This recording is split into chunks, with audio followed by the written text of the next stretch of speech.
If there's one thing we know about Maul, it's that his story is one of being broken. Cut down by Obi-Wan Kenobi, left for dead in a reactor shaft on Naboo, he should have been a footnote in galactic history, but he wasn't.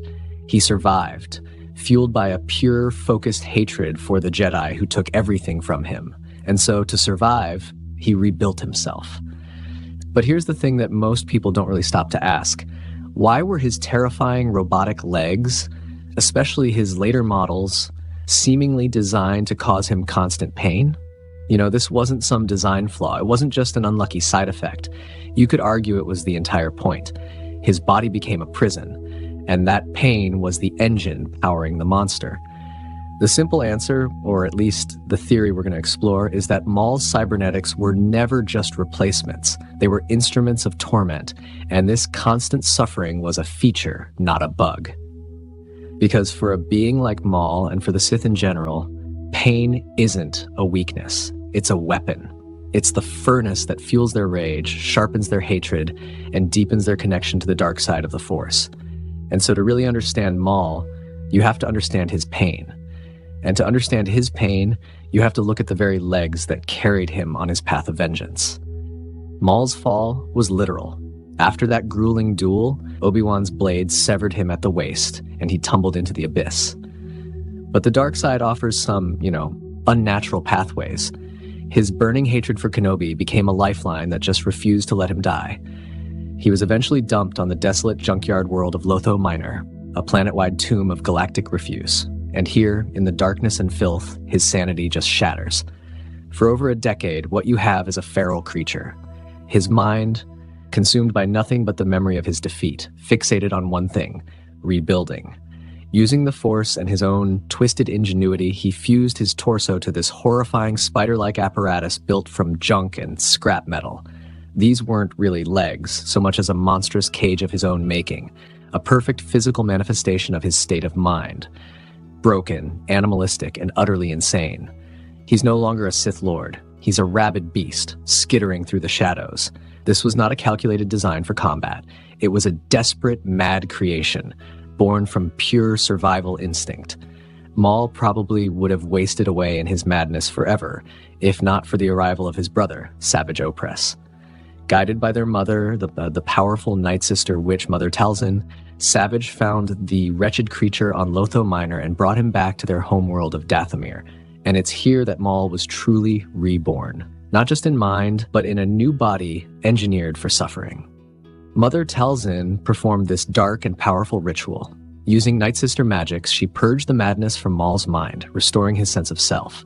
But to rebuild his body, she didn't just use advanced medical technology. She fused what appeared to be salvaged parts, likely from destroyed Separatist battle droids, with her own dark magic, forging a new pair of powerful digitigrade legs. Now, here's the thing. These aren't the clean, sterile prosthetics you might see on Coruscant. They were constructs of dark power and crude mechanics, and it's heavily implied they were connected directly to Maul's nervous system. And so this is really the first critical piece of the puzzle as to why his legs hurt. The fusion of arcane magic and raw technology would have created a volatile, imperfect connection. While his mind was healed, his body was now a conduit for unending pain. Every step, every movement would likely send waves of agony through him. The magic that held him together and the cybernetics that allowed him to walk were also his personal, inescapable torture chamber.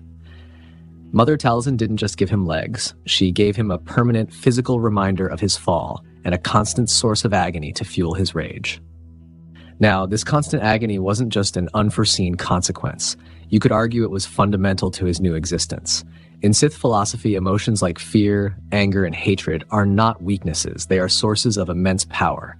And pain is the catalyst. It is the flint that strikes the spark of anger, which in turn ignites the fire of hatred. And so Maul's new legs were a perpetual motion machine for generating dark side energy. Every excruciating step, every phantom ache was a fresh injection of rage that he could channel into his powers. We can see this principle in action by comparing Maul to the only other figure in the galaxy who understood this kind of suffering, Darth Vader.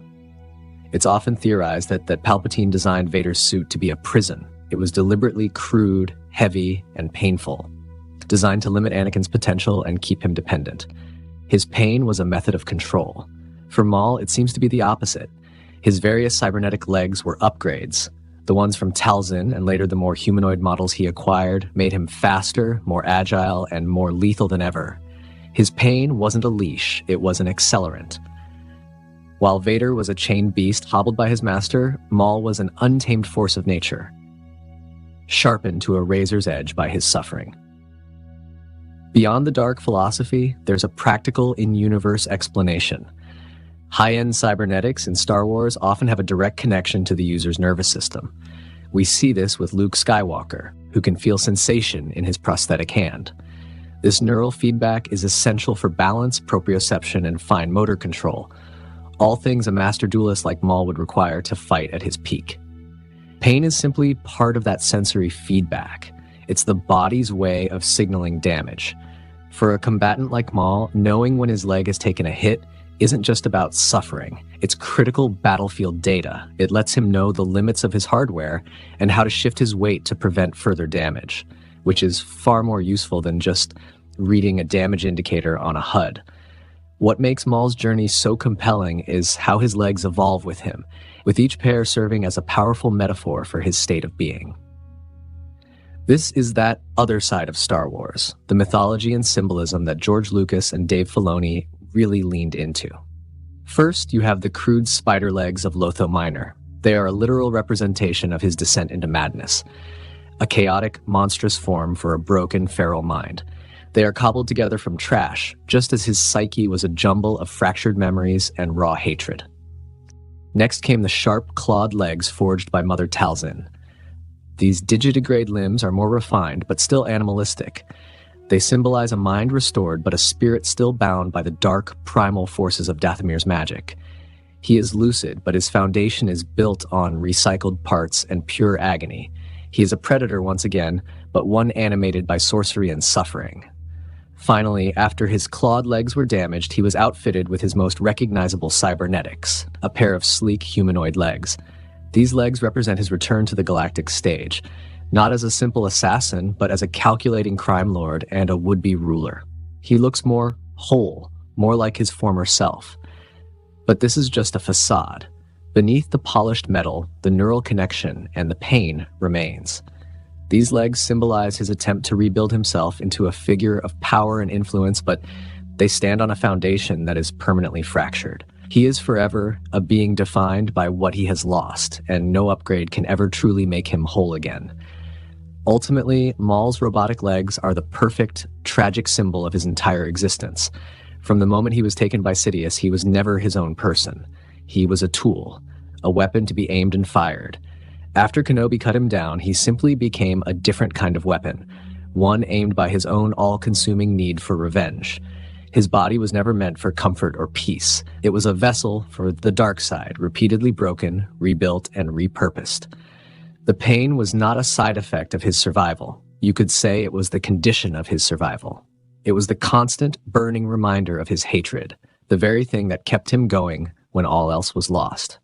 As he gets older, and the damage takes its toll, as we see him walking with a limp and even a cane in Rebels, that pain forces him to change. It forces him to evolve from a simple killing machine into a strategist, a criminal mastermind. He can't rely on acrobatics anymore, so he has to start thinking, to play smarter. And it all starts with those legs. That is why he was never truly defeated on Naboo. He was merely remade, forged in a crucible of pain into a relentless, tragic, and unforgettable instrument of rage.